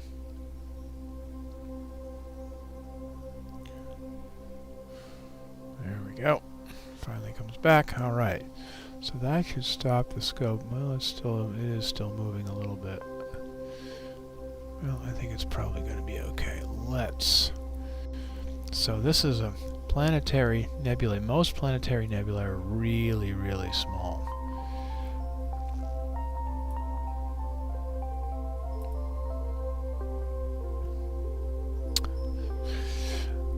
Yes. That's a good question. Might there be life out there in those galaxies? From a sheer probability standpoint, there are so, and literally we know there are now billions of galaxies, each of which contains billions of suns, many of which are going to have planets. So, as Carl Sagan used to say, even if only 1% of the galaxies out there contain, and only 1% of the stars within those galaxies, and only 1% of those solar systems contains a planet that has life, that's still millions and millions of planets that contain life. So the odds are it would be absolutely staggering if there was not life out there. Intelligent or not, who knows? Hopefully more intelligent than us, but... Okay, so here's the issue. Planetary nebulae are also very bright. Let's make sure I'm looking at the right thing. Yes, I am. Two little stars here. Planetary nebulae is very bright. So, I need to drop my exposures because they are too bright. Planetary nebulae tend to be pretty bright because they're still being illuminated by a star. Let's see how this works. Yeah, that's better. That's better. So a planetary nebula is a misnomer. Planetary nebulae actually have nothing to do with planets. Back when astronomers were first observing these things, they could see that these were obviously circular, unlike stars, which are point sources. When we look at stars through a camera, because the camera is pixelated and the stars are so bright, they tend to blur into surrounding pixels. So we actually see stars looking like spheres, looking like circles. But the reality is stars are point sources. They are so far away that even the biggest, brightest, supergiant stars are still absolute pinpoints of light. And so anytime you see something that actually does have a shape, and especially a color, well, that's clearly not a star. And so early astronomers thought that they were planets. And so they were called planetary nebulae. And we now know that they are not.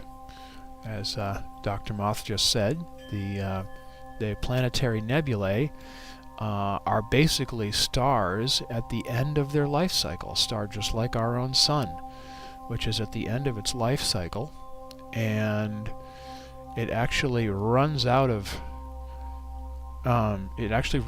its fuel and starts burning. It runs out of hydrogen. I think I have this correct. It runs out of hydrogen and starts burning helium, which burns a lot harder. And so it actually begins blowing out its outer layers of its atmosphere out into space. And as it blows its atmosphere, as it grows, it turns into a red giant, which is what our sun is going to do. It's in about 4.5 billion years, it's going to begin expanding, and it's going to get to the point where I think it actually will eclipse the orbit of our Earth. But anyway, it's going to become much, much bigger, and what will eventually happen is it will actually blow off those layers of gases out into the solar system and the surrounding space around it. But when it does that, the core that's left actually won't go out. It will actually continue burning. It will become a white dwarf or even a brown dwarf, but it will continue burning, and it will actually make the layers of gases that it blew out before glow as they expand outward into space. And so that is what a planetary nebula actually is. It's an object that is blowing its own atmosphere out into space and illuminating it as it does so. And it's basically a star that is at the end of its life cycle. And eventually it will cool and burn through all of its helium too and just turn into a brown dwarf star. Just a kind of a big old hot lump in space. But until it does that, it will put on a heck of a light show that looks pretty cool. And one of the most popular ones for us is the Dumbbell Nebula. And that's a nice big bright planetary nebula.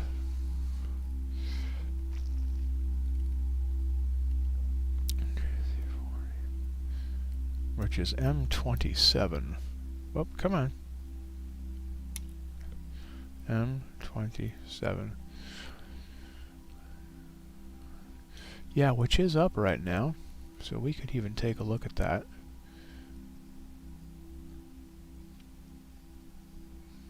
Yeah, so we could switch over to that one. So this is just a really small one. But we can zip over here and take a quick look at M27, which is is the biggest and most spectacular version of a planetary nebula that we have in our sky. But that's a pretty good image there. But let's zip over and take a look at M27 just because we can.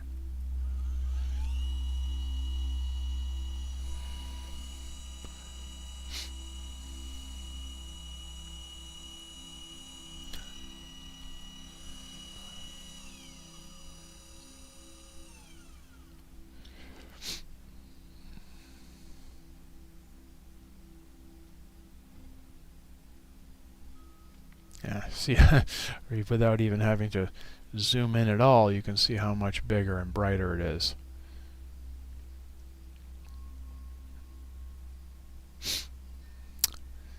So now we're going to take, see, we're actually going to leave this, again, because it's so bright, we're going to just leave it at about a 30-second exposure. I think 30 will do it. We may even need to drop down below that, but I think 30 will probably about do it. In fact, I'm going to clear that one, just in case it wasn't exactly what we thought.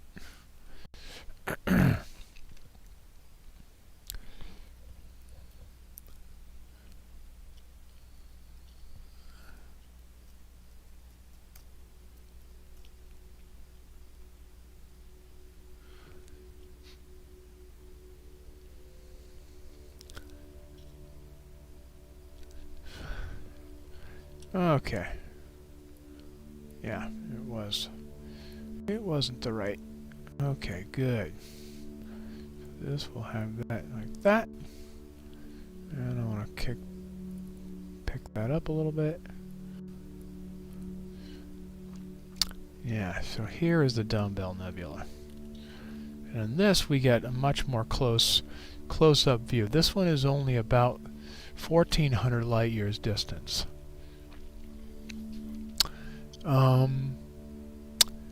Dumbbell appears at the Dumbbell or Apple Core Nebula.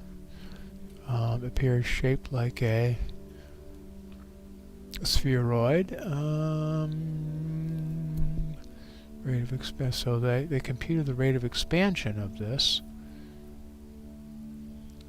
was no more than 2.3 arc seconds per century.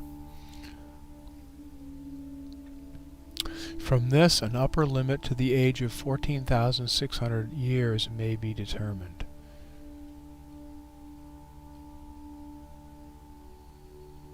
Kinematic age is now, so it's somewhere between 10 and 15,000 years old. So this one here happened about 10 or 15,000 years ago. It's actually, I'm going to actually back off on the stretch a little bit. It's a little bit, even at 30 seconds, it's a little bit too much.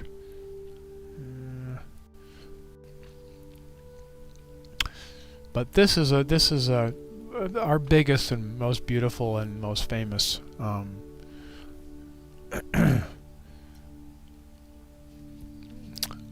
planetary nebula here.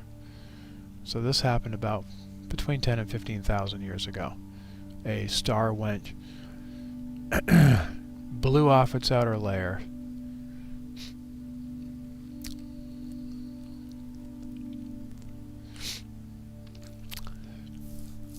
and this core star right here, this star right here, is the one that is then igniting all these gases as they continue to go out.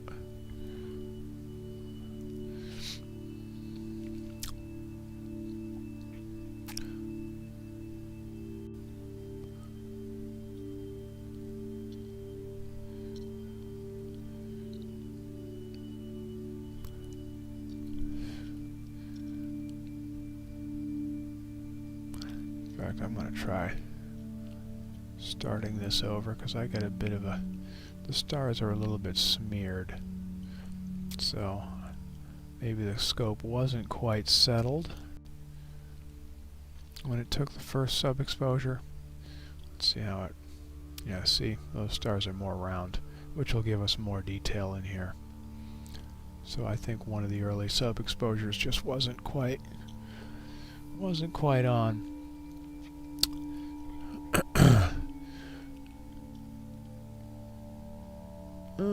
Like many nearby planetary nebulae, the Dumbbell contains knots.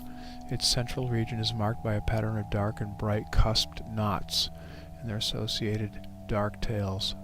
The knots vary in appearance from symmetric objects with tails to irregular tailless objects. The central star, a white dwarf progenitor, is estimated to have a radius which is about 0.13 light seconds. which gives it a size larger than most other known white dwarfs. Its mass was estimated in 1999 to be some number that doesn't mean anything anyway. The dumbbell can be easily seen in binoculars in a dark sky just above the small constellation of Sagitta. So this is a detour. This wasn't on Roll's list, but it's the most spectacular example of a planetary nebula that we have in our sky. It's the biggest and the brightest one, and it's just a really cool example.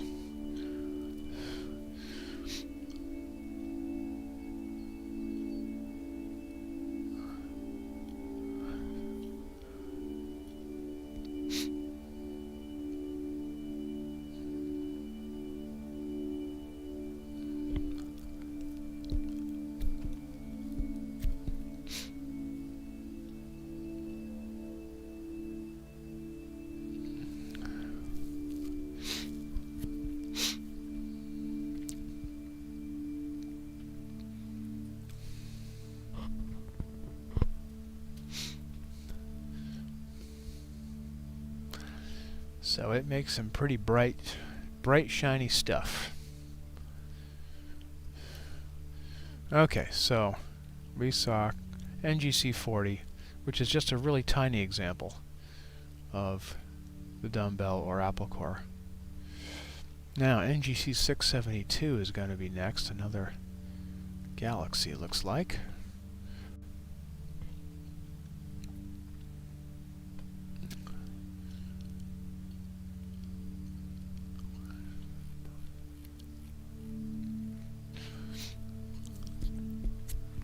That's how big it is in the full view. It's just a big spectacular thing. Good for binocs. Okay, NGC 672. Let's get back to our plan here. NGC 672. Okay. Oh, and I turned off. Why am I seeing so many galaxies? Here's an idea how many galaxies there are in the sky. I mean, just look at all the red circles are galaxies. And it's just, and as you zoom in, more of them show up. There are just, and I don't even have all the galaxy catalogs installed. And you can see how many galaxies are just visible just in my catalogs. There's just so many of them. I have to keep them shut off, otherwise I'm blinded by too many. So the ones that I keep in here are just the ones that I can see with basically with my scope. So, alright, thank you, Dumbbell Nebula.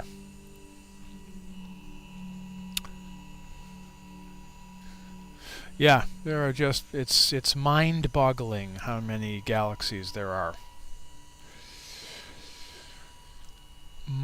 Absolutely mind-boggling.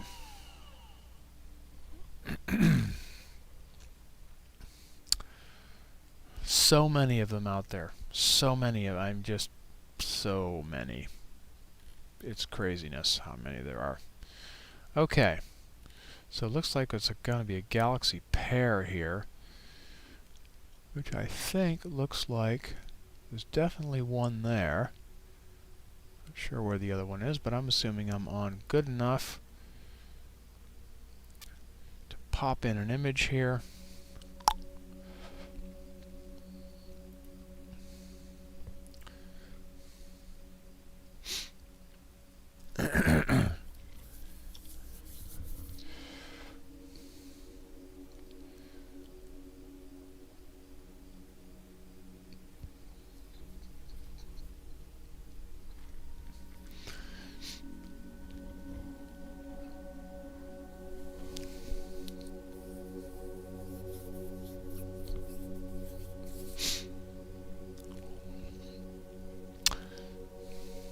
Yes, if Yessi, I'm sorry if I'm not pronouncing your name right, but Yessi, if you want to just, you can see this is called Stellarium. This is a free open source planetarium, and it's called Stellarium, and version 21 is the newest version. You can just download it. I think they make them. It's ported to all platforms: PC, Mac, Linux, and download it and you can just add catalogs and poke around and see stuff. It's amazing how much stuff is out there. Just truly amazing. Okay, so this looks like our galactic pair right here that Roll wanted us to look at. So that's what we're going to look at. And let's get this adjusted so that, yeah. But yeah, this looks like our little pair here. Turned on their side because my scope is sideways when I'm looking at this. Oh, good. Good, so you're already using Stellarium. It's a very cool piece of software. And when you install all the different catalogs, there's so much stuff. So much stuff.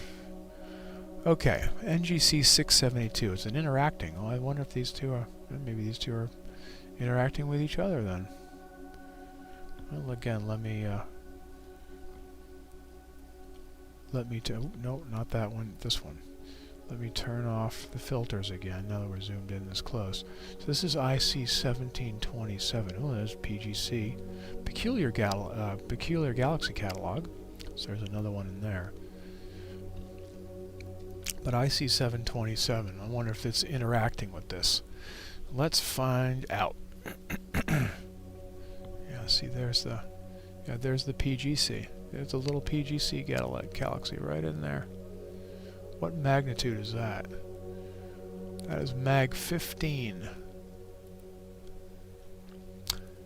Yep, we're picking it up, no problem. Mag 15. I think I've gotten down almost to Mag 20. Ooh, here's another one out here. Yeah, this is another one of those. How many galaxies can you find in the camera? There's a lot. Anyway, let's look at NGC 672 and see if it's interacting with that other one that we're seeing right there. Okay, NGC 672. Spiral galaxy in the northern constellation of Triangulum.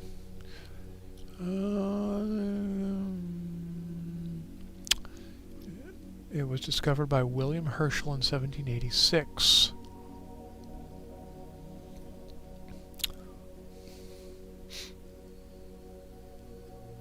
Oh, okay. No, this one was actually discovered in 1827. They had a catalog number switch. It's located approximately 23.5 million light years away, where it forms an interacting pair with the irregular galaxy IC 1727. Yes, so these two galaxies are interacting about 24 million light years away.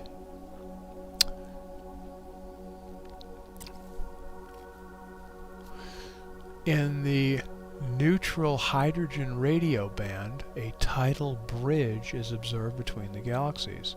NGC 672 appears to be the more massive of the two, and hence IC 1727 shows more distortion from the interaction. Together they form members of a combined group of galaxies that includes NGC 784. NGC 784. 670, 684.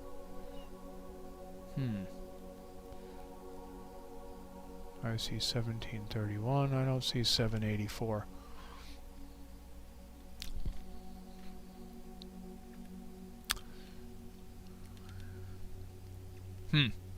Anyway, but these two are definitely interacting with each other, and this one, because it is the smaller of the two, seems to be more warped and distorted.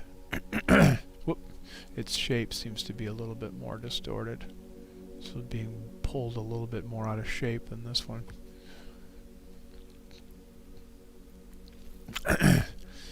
You can see these nice colored little pixels across there. Those are hot pixels on my camera. Those are a camera pixel. Getting very noisy and making little colored dots.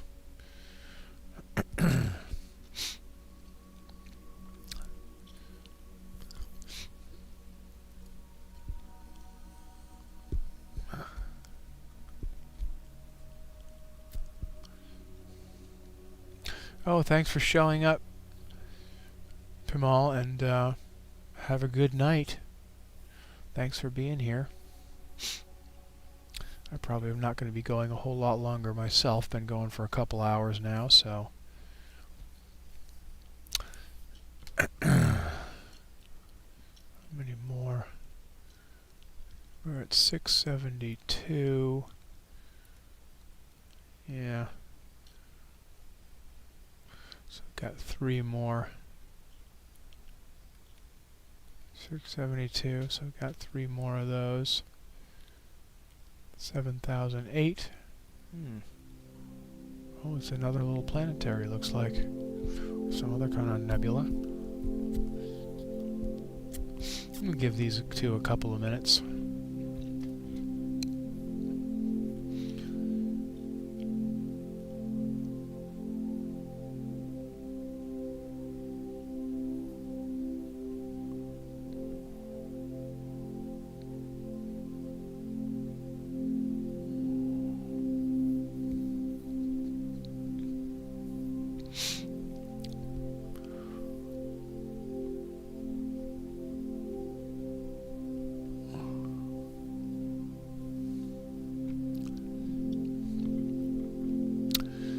Coolies.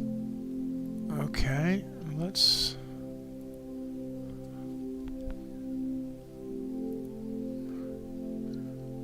NGC 7008. NGC 7008. NGC 7008. Yeah, another little, the fetus or coat button nebula. Okay.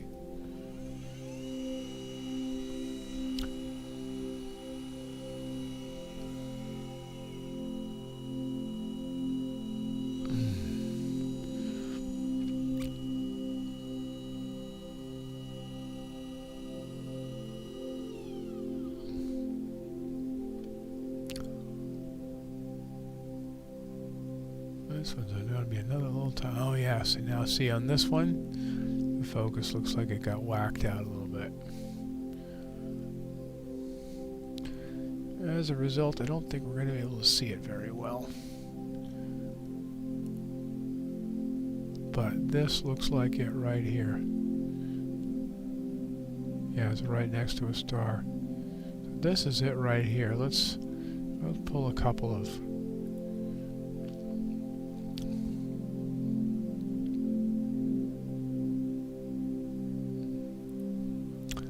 I will pull a couple of subs, but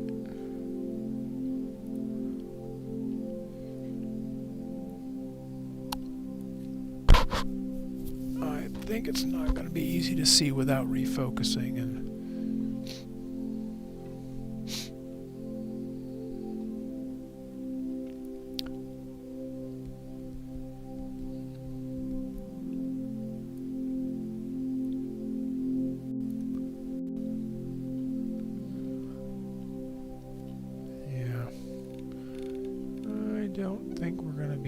but you can see its general shape. I'm not going to bother refocusing just for this, because as soon as the scope flops back over again, it'll be back in focus. So,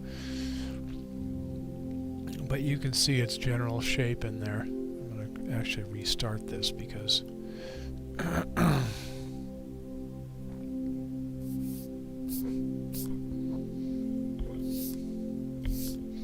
looked like the stars have streaked a little bit. Yeah, so you can kind of see it there right next to the star. It's just a little planetary nebula right in here. This is what it looks like probably from a Hubble image. And you can see it's pretty nice and bright and blue. But we're not going to be able to see it very well because it's because of the focus issue. If I back this off a little bit, yeah, you can kind of see it in there. Anyway. There it is, kind of a crappy image of it, and I'm not gonna, like I said, I'm not going to bother refocusing because it will just screw up the focus for when we go back over to the other side. So let's just move on from that. But there's Roll's pictures of it. It's a pretty nice little thing. 7139. NGC 7139.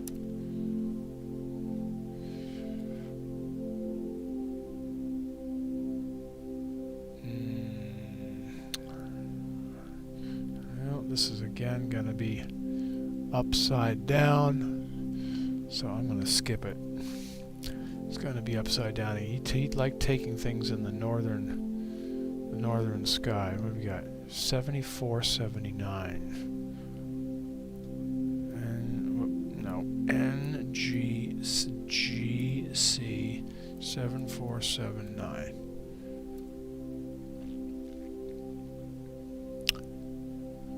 Yeah, okay. Oh, the Superman galaxy, one of my favorites. Superman!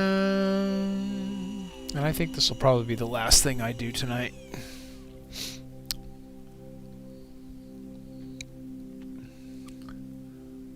Yeah, dead center right there. Good. Oops.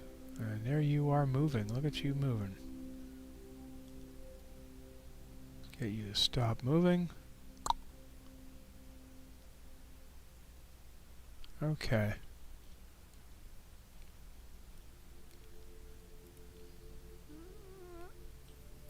Okay, that should be about right.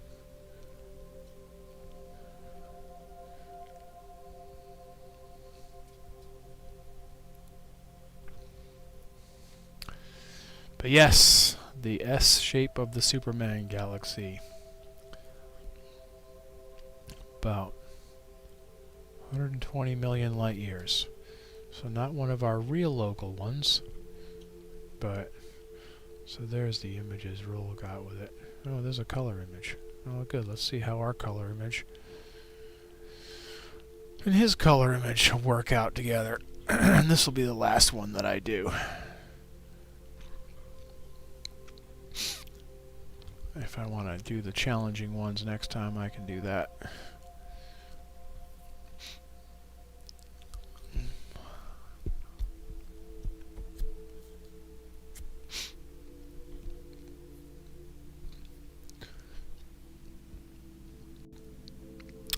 Alright, there it is. Let's get the histogram adjusted correctly.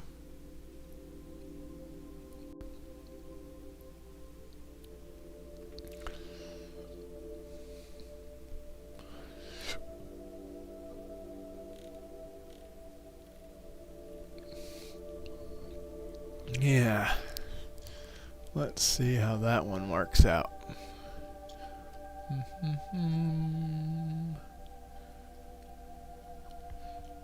NGC 7479. Caldwell 44. 105 million light years away. Discovered by William Herschel in 1784. A couple of supernovae occurred in there that we've discovered. It's also recognized as a Seyfert galaxy and a liner, undergoing starburst activity not only on the nucleus and the outer arms, but also across the bar of the galaxy, where most of the stars were formed in the last 100 million years. Polarization studies of this galaxy indicate that it recently underwent a minor merger and that it is unique in the radio continuum, with arms opening in a direction opposite to the optical arms. Huh! So it has radio frequency arms opening in a direction opposite to the optical arms, the ones you can see with your visible light. This feature, along with the asymmetrical arms of the galaxy and the intense star formation activity, are attributed to a merger with a smaller galaxy. This galaxy is similar in both size and morphology to the barred spiral NGC 1300.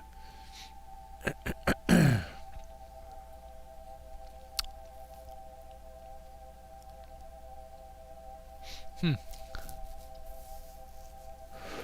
they're saying 105 million light years. Stellarium says 120 million light years. So it's a ways away.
You can see all the hot pixels that are taking over my the image, all these green and yellow and red and blue hot pixels from my camera. 533 is a great camera, but it is a noisy one. Probably time for me to start taking some new darks anyways. Get rid of some of that noise. But that's a pretty cool image of the Superman galaxy. Barred spiral. Bar in the center and the wispy arms stringing out behind. Pretty cool.